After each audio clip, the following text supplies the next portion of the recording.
Are you trying to figure out what's the best Bible translation for you to read? Have you noticed that there is a bunch of different types of Bible translations and you're trying to figure out which one's the best one for you to read from? And what's the difference between all the different translations in the first place? Well, in this video, we're going to be answering those questions, and we have all of this coming up next.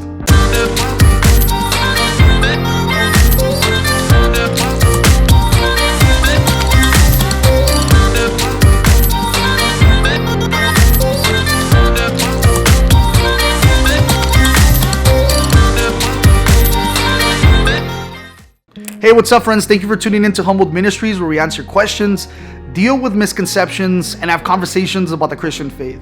So in today's video, we're going to dig into the world of Bible translations. Today's video was actually inspired by one of our viewers, one of our subscribers here at Humbled Ministries, who commented on one of our last videos that we had made, which was on how to read the Bible, where we looked at two different methods as to how to better read the Bible. And Nolan commented the following: suggestions maybe, what translation should you choose? That would be a cool video. So first of all, Nolan, thank you so much for your comment. I really appreciate you reaching out, and I hope that by the end of this video you'll better understand the differences in the Bible translations. So let's dig right in. So to start off answering your question, Nolan, is there is no right or wrong Bible version for you to read. And it's not as easy as pointing out one Bible version and saying this is the one you should read and there's no other one that's going to be better than this. Now, everybody can have their favorites. I have my favorite, but there is no right or wrong way. So to better explain to you and to all of us the world of Bible translations, we're going to be taking a look at a Bible translation meter. Now, this meter, you can look it up on Google or any of your favorite search engines and just type in Bible translation chart or meter or whatever you want to call it, and you'll be able to see what I'm talking about. So in this meter, we have three different sections: a beginning, a middle, and the end. So the beginning section is what we're going to call the word for word section.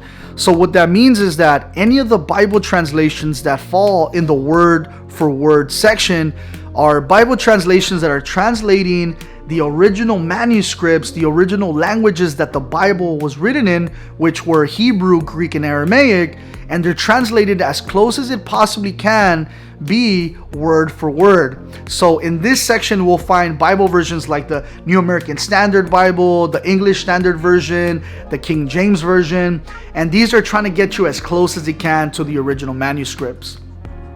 Then in the far end, we have what we call the paraphrase section of the Bible translations. And what that means is that these here are just paraphrasing the books of the Bible. So they're more like commentaries than they are Bible translations word for word. So in this section, you'll be able to find different versions like the Living Bible, the Message, the CEV, and there's numerous different types of Bible translations in that section. And then right in the sweet spot in the middle, we have what we call the thought for thought Bible translation section. So what that means is that it's pretty much getting you as close as it possibly can be to the word for word, but not going as far as being a paraphrase version of the Bible. Now, one thing I do want to point out is I did say there is no right or wrong version to read, but if you're just starting to learn about the Word of God, if you just started reading the Bible, if you're just learning about God and Christ and the walk of faith, then this is where you kind of want to be. This is your sweet spot. This is where we'll find versions like the New International Versions, which is my favorite, the NIV version, my favorite, and I mean that this is one that I read the most. Now, even with that being said, I have different Bible versions or Bible translations, and when I'm studying, I'm reading one of the word for words, I'm reading one of the thought for thoughts, and I sometimes read the commentaries as well, because it's important to get a different point of view as to how these translations are, right? But definitely, I would recommend you to stay in this sweet spot. And again, there is no right or wrong one. What I would highly recommend you is if you want to find just the right one, if you say, Pete, you know what, you explained the different versions, you told me what the differences are, but you still haven't answered the question, which one is the best one? Well, what I would recommend you to do, friends, and Nolan, is to read the different types of Bible versions and see which one speaks to you the most. that's the way it works. I have friends who read the King James Version, and that's the one where they feel more spiritually fed. And I like the NIV version because that's where I feel most spiritually fed. And I have friends who read the Message because they feel like they get more spiritually fed or better understand in that section. But I would encourage you not to settle for just one version. Read the different types of versions, have in handy different types of versions, especially if you want to come to study the Word of God. You want to have these different types of Bible versions so you'll be able to see these different ways of thinking or the different ways of reading the Bible, and you'll better understand that, right? So we took a look at the different Bible versions. We took a look at the different sections, the meter. So why don't we take a look at a Bible verse and just see what we're talking about here? Let's put it to practice. So the Bible verse that we're going to read from is Ephesians chapter 2, verses 8 and 9. And we're going to start by reading it in the King James Version, which is one of the word for word. And it says, "For by grace are ye saved through faith, and that not of yourself. It is the gift of God, not of works, lest any man should boast." And then we're going to take a look at the NIV version now, which is one of the thought for thoughts. And it reads, "For it is by grace you have been saved through faith, and this is not from yourself. It is the gift of God, not by works, so that no one can boast." So you see how it's pretty close to the word for word, but I read it in a more easier flow.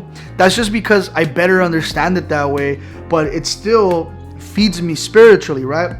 And now let's take a look at a CEV version, which is an amplified version or a paraphrase translation of the Bible. And it reads, "You were saved by faith in God, who treats us much better than we deserve. This is God's gift to you, and not anything you have done on your own. It isn't something you have earned, so there's nothing you can brag about." You see how even that word brag is something that probably won't be used in some of the old manuscripts, or well, definitely not going to be used in one of the old manuscripts, but probably won't be used on one of the thought for thoughts or the word by word. It's more of like a new way of talking, right? More of a commentary. And so that's just the way the Bible translation work, friends. There's all different ones, and in that meter you'll find other good versions like the NLT, between the thought for thought and the paraphrase section of this meter. And then you have like the New King James Version, which is somewhere in between the word for word and the thought for thought. And there's so many in between, friends. So again, go on Google, go on your search engine, look for that chart, look at all the different Bible versions, and pick one that really speaks to you. And again, the middle is your sweet zone. That's just something that I personally believe, that somewhere in the middle is where you want to be, but always reflecting back on the word for word, and then also looking at the amplified versions or the paraphrase version. So that's about it, friends. I hope that I answered your question, Nolan. I hope that after watching this video, you'll be able to better understand the Bible. Friends, I hope you enjoyed this video. If you did enjoy this video, you might want to consider subscribing to our channel by hitting that subscribe button and also hitting that bell notification so you're notified when we make new videos.